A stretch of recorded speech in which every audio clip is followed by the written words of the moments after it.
தளபதியின் மீது குறை சொல்லி, இந்த ஆட்சியை குறை சொல்லி, அடுத்தது நாங்கள் தான் சொல்கிற அளவுக்கு இன்றைக்கி ஒவ்வொருத்தரும் பேசிகிட்டு இருக்காங்க.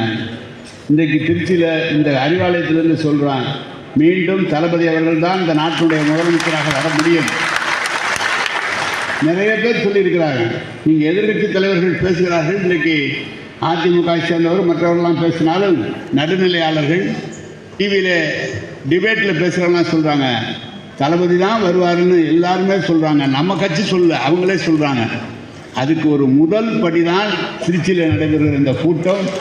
நம்முடைய தளபதியை மீண்டும் 2026 கழகத்தை மகத்தொன்னா வெற்றி பெறுவதற்கு ஆரம்பிக்கப்பட்ட முதல் நிகழ்ச்சி.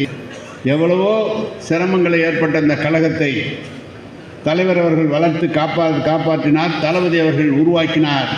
இன்றைக்கு யாரெல்லாம் நம்மை வெற்றி பெறலாம் என்று நினைக்கிறார்கள், அது ஒருபோதும் நடக்காது.